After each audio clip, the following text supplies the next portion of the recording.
کہ پی ٹی آئی کے لوگ جب بھی وہاں جاتے ہیں وہ نعرے بازی بھی کرتے ہیں, وہاں جا کر جھنڈے بھی لہرانا شروع کر دیتے ہیں, غار ہرا کے اوپر جا کر پی ٹی آئی زندہ باد بھی لکھ دیتے ہیں. یہ بات میری سمجھ سے باہر ہے. ویسے سعودی حکومت کو اس کے بارے میں کوئی ایکشن تو لینا چاہیے کہ کسی بھی سیاسی پارٹی, یہ نہیں کہ پی ٹی آئی, کسی بھی سیاسی پارٹی کا جھنڈا اگر وہاں پر حدود کے اندر داخل بھی ہوتا ہے تو اس کو سخت سے سخت سزا دی جانی چاہیے, ادروائز یہ سلسلہ جو ہے اسی طرح سے جاری رہے گا. اب اگر پروپیگنڈے کی بات چل ہی رہی ہے تو مریم نواز اس سے کیسے بچ سکتی ہیں؟ مریم نواز کے خلاف تو دن رات پروپیگنڈا ہو رہا ہے. یہ سبی کاظمی نام کی ایک آئی ڈی ہے جنہوں نے لکھا ہے کہ مریم نواز نے ورکرز کے کمپیوٹرز کو ہاتھ لگایا تو سامنے عمران خان کی تصویر نکل آئی, حاسدین عمران اسے ایڈیٹنگ کہیں گے, دیکھ لیجئے. یعنی وہ کہہ رہے ہیں کہ عمران خان کو دیکھ رہا تھا ایک مریم نواز کا ورکر, اور جب مریم نواز نے ایک دم جا کے اس کے لیپ ٹاپ کو ہاتھ لگایا تو فوری طور پہ جب مریم نواز نے دیکھا تو وہ شرمندہ ہو گئی کیونکہ سامنے عمران خان کی تصویر کھلی ہوئی تھی. اور وہ کہہ رہا ہے کہ اس ویڈیو کو حاسدین جو ہے وہ ایڈیٹنگ کہیں گے, جبکہ یہ صحیح ویڈیو, جبکہ حقیقت یہ کہ واقعی ایڈیٹڈ ویڈیو ہے. آپ کو اسکرین کے اوپر ویڈیو نظر آ رہا ہے یہ سبی کاظمی کا, اور جو اوریجنل ویڈیو ہے وہ دیکھیے کہ وہاں پر مریم نواز کیا دیکھ رہی تھیں. اور یہ ویڈیو جو ہے نا چیف منسٹر کی تھانہ شالیمار کی ویڈیو ہے, جب وہ وہاں پر گئی تھیں اور وہاں پر وہ فرنٹ ڈیسک کے بارے میں معلومات لے رہی تھیں, اور فرنٹ ڈیسک کے اوپر ان کو جو بتایا جا رہا تھا اس میں کہیں عمران خان کی دور تک کوئی ویڈیو یا تصویر نہیں ہے. لیکن کمال کی بات ہے بھائی, پی ٹی آئی کا جو سوشل میڈیا سیل ہے وہ بہت سٹرونگ ہے. میں کہتی ہوں کوئی دوسری جماعت ان کا مقابلہ نہیں کر سکتی. اب اگر سوشل میڈیا کی پروپیگنڈے کی بات چل ہی رہی ہے, اور جیسا کہ میں نے آپ کو دکھایا کہ کس طرح سے یہ لوگ اللہ کے گھر جا کر بھی پی ٹی آئی کے جھنڈے لہرا رہے ہیں, تو ایسے میں یہ جو اللہ معاف کرے میرے سامنے ایک پوسٹ آئی ہے, اس کو دیکھنے کے بعد تو مجھے انتہائی شرم سے ڈوب مرنا چاہیے. یہ خبر بھی آپ کے ساتھ شیئر کرتے ہوئے, لیکن یہ پروپیگنڈا ہے, یہ آپ کو بتانا بہت ضروری ہے. یہ مہوش نام کی ایک آئی ڈی ہے جو لکھتی ہے کہ اگر نبوت کا سلسلہ ختم نہ ہوا ہوتا تو یہ شخص اس زمانے کا نعوذ باللہ اللہ معاف کرے کہتی ہے کہ جی نبی ہوتا, اور آگے لکھ رہی ہے ماشاءاللہ. تو جناب آپ دیکھیں کہ کس طرح سے یہ لوگ پروپیگنڈا کر رہے ہیں, کس طرح سے ایک زانی شخص کو پھر اللہ معاف کرے مجھے کہنا پڑتا ہے کہ یہ لوگ اس قدر نیک ثابت کر رہے ہیں. ابھی گزشتہ روز میں نے آپ کو بیان سنوایا تھا جس میں صنم جاوید کی والدہ نے کہا تھا کہ وہ عمران خان کی فالوور اس لیے ہیں کیونکہ عمران خان آیتوں کا ترجمہ ٹھیک سناتا ہے, جبکہ عمران خان وہ عمران خان ہے جس کو خاتم النبیین نہیں کہنا آتا, جو روز قیامت کو روز قیادت بولتا ہے, جس کے بچے یہودیوں کے گھر میں پل رہے ہیں, اور وہ نواز شریف جس کے بچے پوتے تمام حافظ قرآن ہیں. لیکن بات پھر وہی ہے کہ سوشل میڈیا اتنا سٹرونگ ہے کہ وہ جو آپ کو کہانی سناتا ہے آپ اس کے اوپر یقین کرتے ہیں, آپ کو کیا پتا کہ سچائی کیا ہے. اب جیسا کہ کچھ دن پہلے یہ خبر آئی تھی کہ عمران خان جیل کے اندر جو ہے وہ 35-40 لاکھ کا پتہ نہیں 50 لاکھ کا کھانا کھا گئے تھے, اور لوگوں نے کہا تھا کہ یہ کیا کہانی ہوئی, یہ اتنا مہنگا کھانا کیسے آ گیا عمران خان کے لیے. اور پھر بھی عمران خان نے جج صاحب کے کان میں جا کے کہہ دیا کہ زہر دے دیا گیا ان کی اہلیہ کو, ان کو ہارپک پلا دیا گیا ہے. اس کے باوجود ذرا آپ یہ دیکھیے کہ یہ ایک نئی رپورٹ آئی ہے جو اس وقت میں آپ کے سامنے رکھنے جا رہی ہوں, جس کو سن کے آپ کا دل دہل جائے گا. عمران خان کے لیے جیل میں 7 سیل مختص کیے گئے ہیں, یعنی کہ 7 رومز ان کو دیے گئے ہیں. سیکیورٹی کا ان کا خرچہ جو ہے ماہانہ وہ 12 لاکھ روپے ہے. یہ ایڈوکیٹ جنرل نے اپنا بیان جمع کرایا. اب میں آپ کو اس کا حساب دیتی ہوں کہ 12 لاکھ کیسے. لاہور ہائی کورٹ میں بانیہ P T I Imran Khan کو جیل میں سیکیورٹی دینے کی درخواست کے اوپر سماعت ہوئی, جس میں ایڈوکیٹ جنرل نے عدالت کو اس حوالے سے آگاہ کیا. ایڈوکیٹ جنرل نے عدالت کو بتایا کہ عمران خان کے لیے اڈیالہ جیل میں 7 سیل مختص کیے گئے ہیں. ایک سیل میں انہیں رکھا گیا ہے, جبکہ ارد گرد کے 6 سیل بھی ان کے لیے ہی مختص کیے گئے ہیں, جن میں سے ایک میں جا کے وہ ایکسرسائز بھی کرتے ہیں. ایڈوکیٹ جنرل کے مطابق انہوں نے کہا کہ جیل میں 10 افراد کے لیے ایک سیکیورٹی اہلکار ہوتا ہے, جبکہ بانیہ پی ٹی آئی کے لیے 14 سیکیورٹی اہلکار تعینات کیے گئے ہیں. اور جس اسپیشل کچن سے, یعنی عمران خان کے لیے ایک اسپیشل کچن بنایا گیا ہے جہاں سے بانیہ پی ٹی آئی کا کھانا ان کو جاتا ہے, اس کچن میں کسی اور کے لیے کچھ بھی نہیں بنتا ہے سیکیورٹی پوائنٹ آف ویو سے. ایڈوکیٹ جنرل نے مزید بتایا کہ عمران خان کے جیل میں ماہانہ سیکیورٹی کے اخراجات 12 لاکھ روپے ہیں. بانیہ پی ٹی آئی کے لیے سی سی ٹی وی کیمرے بھی لگائے گئے ہیں, اور کیمرے لگانے کے اوپر 5 لاکھ روپے کا خرچہ بھی آیا ہے. اور جس جگہ سے ان کا, جس کچن سے ان کا کھانا جاتا ہے, اس کھانے میں بھی یعنی اس کے اوپر بھی سیکیورٹی کے اہلکار مامور ہیں, اور ان کا کھانا جہاں پر بنتا ہے کسی اور کو وہاں سے کھانا نہیں جا سکتا. اس کے باوجود پروپیگنڈا اس قدر سٹرونگ ہے کہ عمران خان آرام سے باہر نکلتے ہیں اور آرام سے جا کے وہ جج صاحب کے کان میں کہتے ہیں کہ ہارپک 3 قطرے. ایک اور ویڈیو بہت زیادہ وائرل ہو رہا تھا, یہ شخص آپ کو اسکرین کے اوپر نظر آ رہا ہوگا. یہ شاہد جٹ ہے جی، اس کا نام شاہد بھٹی کے بعد پیش خدمت ہے جی شاہد جٹ. وہ پہلے شاہد بھٹی تھا نا جس نے گالیاں دی تھیں، اور وہ بھی پولیس کا کانسٹیبل تھا، یہ بھی پولیس کا کانسٹیبل ہے. شراب پی کر رمضان میں سر عام گھوم پھر رہا تھا، اور پھر وہاں پر کسی ولاگر نے پکڑ لیا، اور ولاگر نے کہا کہ، اور ولاگر نے بڑا سمارٹ گیم کھیلا. اس نے بڑے نا اس سے سوال کرنے کی کوشش کی کہ اداروں کے نام کیا پیغام دو گے، آئی جی کے نام کیا پیغام دو گے، جان بوجھ کے، تاکہ اس کو ریٹنگ ملے، تاکہ اس کے منہ سے، وہ تو نشے کی حالت میں، کوئی نہ کوئی گالی نکلے، کوئی نہ کوئی بات نکلے. بہرحال وہی ہوا، اس کا مقصد فلفل ہوا. یہ شخص غلط کر رہا تھا اور اس کو فائنلی جو ہے وہ اب معطل کر دیا گیا ہے. ٹھیک ہے جی، نوکری سے بھی ہاتھ دھوئے اور جو حرکت کی اس کے اوپر بھی سزا آبویسلی ملنی تو چاہیے. بات کر لیتے ہیں جی جسٹس اطہر من اللہ صاحب کے بارے میں. بہت زیادہ تنقید ہو رہی ہے ان کے اوپر، اور جس طرح کے وہ ریمارکس دیتے ہیں، اور جس طرح سے وہ ان کے اوپر کہا جا رہا ہے مبینہ طور پہ کہ عمران خان کے دور میں تو وہ ہر کسی کو ریلیف دیتے جا رہے تھے، لیکن اب ان کو ہر چیز کے اندر سیکیورٹی بھی نظر آ رہی ہے، چیزیں بھی نظر آ رہی ہیں. اور سب سے زیادہ ان کے اوپر تنقید اس بات کے لیے ہو رہی ہے کیونکہ انہوں نے شہباز گل جیسے ٹاؤٹ کو، جس نے آئی ایم ایف کے باہر کھڑے ہو کے مظاہرے کروائے، جس نے آئی ایم ایف کے باہر گاڑیوں کے اوپر جنرل عاصم منیر کی تصویریں لگوا کر وہاں پر پیڈ پروموشنز کروائیں، جس نے وہاں پر اوورسیز یوتھیوں کو اکٹھا کر کے پاکستان کے خلاف، اداروں کے خلاف نعرے لگوائے، اس شہباز گل کو چھوڑنے والے کون تھے؟ وہ تھے اطہر من اللہ صاحب. اس وقت کی جو خبر ہے اسکرین کے اوپر آپ ذرا سن لیجئے. اہم خبر ہے، اسلام آباد ہائی کورٹ نے پی ٹی آئی رہنما شہباز گل کی ضمانت منظور کر لی ہے. چیف جسٹس اطہر من اللہ کی جانب سے یہ ریمارکس دیے گئے ہیں کہ امکان نہیں ہے کہ شہباز گل اپنی بات کو دہرائیں گے یا شواہد میں تحریف کریں گے. جب تک ٹھوس مواد نہ ہو کسی کو ضمانت سے محروم نہیں کرنا چاہیے. تو یہ بڑے اہم ریمارکس سامنے آئے ہیں. ساتھ ہی ساتھ آپ کو یہ بھی بتا دیں، شہباز گل کی جانب سے شواہد میں تحریف کا بھی امکان نہیں. کیا تفتیش میں سامنے آیا کہ شہباز گل نے کسی فوجی سے بغاوت کے لیے رابطہ کیا؟ عدالت کی جانب سے یہ استفسار بھی کیا گیا ہے. اور عدالت کے اندر جو سماعت ہوئی ذرا اس کا بھی حوال سنیے. یہ بالکل شارٹ سا کر کے آپ کو بتاتی ہوں کہ عمران خان پہ قاتلانہ حملے اور زہر دینے کا جھوٹا الزام لگایا گیا. یہ ریمارکس دیے جی جسٹس اطہر من اللہ نے. ذل شاہ کی موت کا جھوٹا الزام لگا کر باقاعدہ پروپیگنڈا کیا گیا. یہ کہا جی جسٹس یحییٰ آفریدی نے. جس لڑکے نے جناح ہاؤس سے مور چرایا اس کی گرفتاری کے بعد موت کا جھوٹا پروپیگنڈا کیا گیا. یہ کہا جسٹس جمال خان مندوخیل نے. اور جھوٹا بیانیہ بنایا جاتا ہے، پھر اسے پھیلایا جاتا ہے، پھر جھوٹ ثابت ہونے کے بجائے معافی مانگنے کہ کسی نئے پروپیگنڈے کی طرف یہ لوگ چل نکلتے ہیں. یہ کہا جی جسٹس قاضی فائز عیسیٰ نے.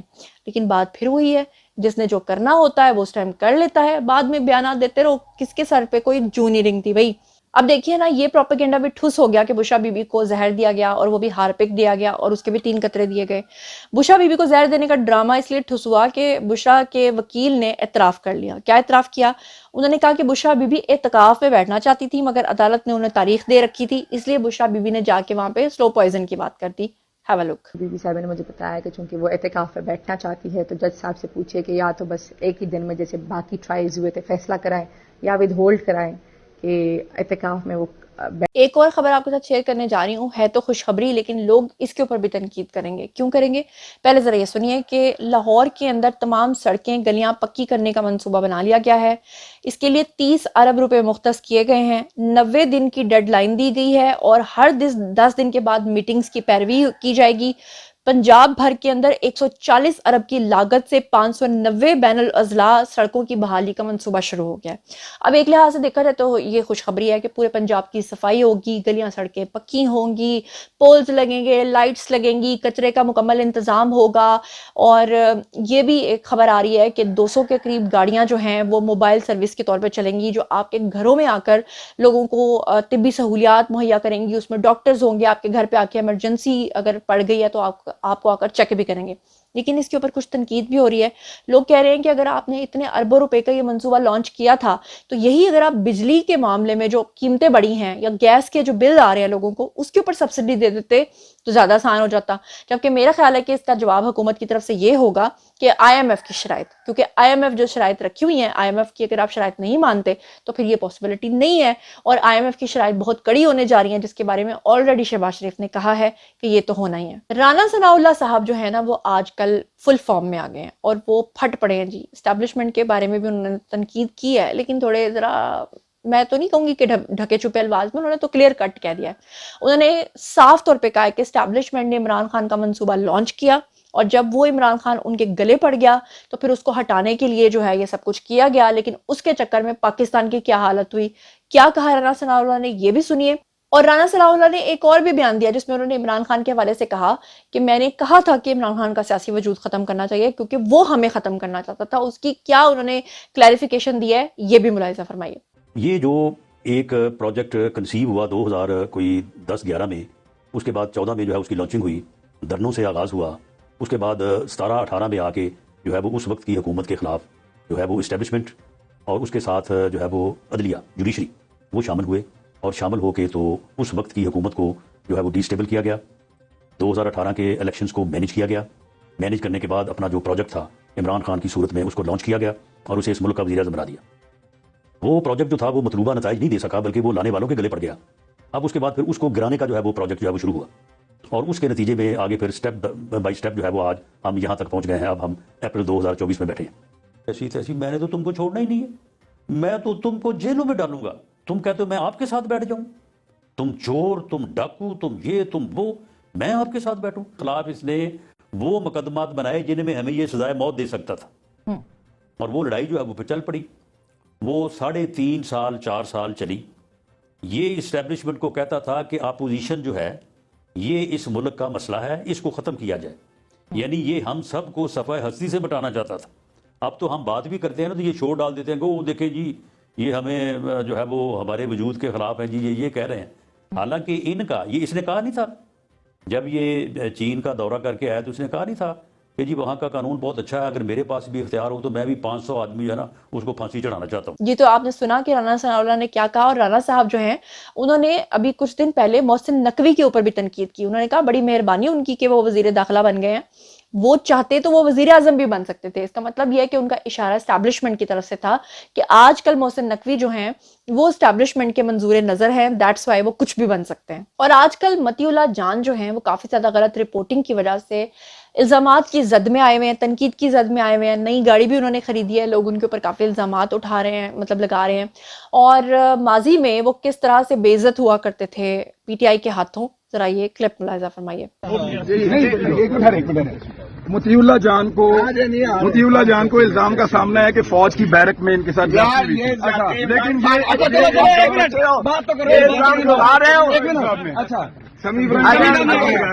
اب یا تو مطیع اللہ جان سے مرد کے بچے ہو تو اپنے پروگرام میں بلاؤ، مطیع اللہ جان یا تو مرد کے بچے ہو تو اپنے پروگرام میں بلاؤ. آپ کے خیال میں یہ متی صاحب نے پروو کرنا ہے ان کے ساتھ ریپ ہوا ہے نہیں، یا یہ سنیے اگر آپ مرد کے بچے ہو نبی صاحب نے پروگرام میں بلایا کہ مطیع اللہ جان کا ریپ ہوا. ٹھیک ہے. اچھا ایک خبر جو اس وقت سب سے امپورٹنٹ ہے جو ابھی آپ کے ساتھ شیئر کرنے والی ہے وہ یہ ہے کہ اس وقت تمام ولاگرز کے آپ نے کلپس بھی دیکھے ہوں گے، آپ نے ان کے ولاگز بھی دیکھے ہوں گے جس میں وہ یہ کہہ رہے ہیں دوبارہ سے کہ اڈیالہ جیل کے اندر ملاقات ہوئی ہے کسی اجنبی کی عمران خان کے ساتھ، اور کہا جا رہا ہے کہ عمران خان کے ساتھ باقاعدہ ڈیل کی اور ڈھیل کی بات ہوئی ہے. آپ کو پتہ ہے کہ ابھی بیرسٹر گوہر نے بھی کافی دنوں سے یہ بات کرنا شروع کی ہوئی ہے جس میں وہ بار بار کہہ رہے ہیں کہ اپریل کے مہینے میں ہی عمران خان کو چھوڑ دیا جائے گا. اب یہ بات اتنی زیادہ پارٹی کے اندر ہونا شروع ہوئی ہے کہ کہیں نہ کہیں ان باتوں کے اندر کچھ تھوڑی بہت صداقت نظر آ رہی ہے. یہ الگ بات ہے کہ اسٹیبلشمنٹ نے کہا ہے کہ 9 مئی کے واقعات پہ ہم کسی کو بھی ریلیف نہیں دیں گے، لیکن یہاں پر جو اب تک کی خبریں ہیں اس کے اکارڈنگلی، اچھا میں آپ کو بتاؤں جو میرے پاس چڑیا ہے نا اس چڑیا سے میں آپ کو پوچھ کے اگلے ولاگ میں لازمی بتاؤں گی، لیکن ابھی تک جو باتیں ہو رہی ہیں وہ یہ ہو رہی ہیں کہ عمران خان کے ساتھ جس شخص کی ملاقات ہوئی ہے اس کے ساتھ عمران خان نے ایک ڈیل کی ہے، اور ڈیل یہ ہے کہ 10 سال تک وہ اپنا منہ جو ہے وہ بند رکھیں گے، اور اس شرط کے اوپر نیازی صاحب کو NRO دینے کی تیاری کی جا رہی ہے. اور کہا جا رہا ہے کہ امریکی سفارت خانے کا جو وفد ہے وہ اڈیالہ جیل گیا اور وہاں پر ان کی ملاقات ہوئی، اور کہا جا رہا ہے کہ جو یہ ایجنٹس ہیں وہ اپنے شخص کو بچانے کی کوشش کر رہے ہیں. دوسری طرف آپ کو یاد ہوگا کہ جو ایک 2 سال پہلے واقعہ ہوا تھا ظاہر جعفر کا، جس نے ایک لڑکی کو قتل کیا تھا، اور اس کے بعد اس کے بارے میں بھی خبریں آئی ہیں کہ امریکی سفارت خانے نے اس کے ساتھ بھی ملاقات کی. تو امریکی جو ہیں وہ ظاہری بات ہے اپنے ایجنٹس کو یا اپنے لوگوں کو یا اپنے شہریوں کو اتنی آسانی سے چھوڑتے نہیں ہیں. اب اس خبر کے اندر ایگزیکٹلی کتنی حقیقت ہے وہ جو میرے والی چڑیا ہے نا وہ وہاں سے ہو کر آئے گی، اور پھر میں آپ کو بتاؤں گی کہ میری چڑیا نے کیا جواب دیا ہے. لیکن آپ لوگ مجھے بتائیے کہ اگر عمران خان اس بات کا وعدہ کرتے ہیں کہ 10 سال تک وہ منہ بند رکھیں گے تو آپ کو لگتا ہے کہ اسٹیبلشمنٹ کو ان کو ریلیف دے گی؟ ویسے اگر آپ میری بات پوچھیں تو مجھے لگتا ہے کہ شاید اگر عمران خان اس بات کی ڈیل کرتے ہیں کہ 10 سال تک وہ خاموش رہیں گے تو شاید ان کو ڈھیل دے دی جائے گی. اس کی وجہ یہ ہے کہ ابھی وہ 72 سال کے ہو چکے ہیں, 10 سال کے بعد وہ 82 سال کے ہو چکے ہوں گے, اور شاید تب تک چیزیں بدل چکی ہوں گی. شاید اس وجہ سے دھوکے میں آ کے اسٹیبلشمنٹ اس چیز کا ان کو ریلیف دے بھی دے. لیکن میں آپ کو ایک بات بتا دوں کہ 82 سال کا عمران خان اور اس کے پیچھے کی وہ لابیز جنہوں نے انویسٹمنٹ کی ہے, یاد رکھیے گا کہ وہ عمران خان کے ذریعے نہ تو کسی اور ذریعے سے ایسا زہر بھریں گے پاکستانی عوام میں جو کہ ابھی لوگوں کے لیے سنبھالنا مشکل ہے. تو 10 سال بعد ان کی کیا حالت ہوگی یہ آپ نے سوچنا ہے. جی تو جناب یہ تھیں آج کی خبریں. باری ہے جی آپ لوگوں کی. آئیے کمنٹ سیکشن میں بتائیے کہ ان تمام چیزوں کے بارے میں آپ کیا سوچتے سمجھتے ہیں. جو کچھ بھی آپ سوچتے سمجھتے ہیں شیئر کیجیے, پرسنلی جواب دوں گی. مزید خبریں, ولاگز, انٹرویوز اور ساتھ تجزیے جاننے کے لیے میرے ساتھ کنیکٹڈ رہنا ہرگز نہ بھولیے گا. چینل کو سبسکرائب کر لیجیے گا. اپنا بہت بہت خیال رکھیے گا. اللہ نے کے بان.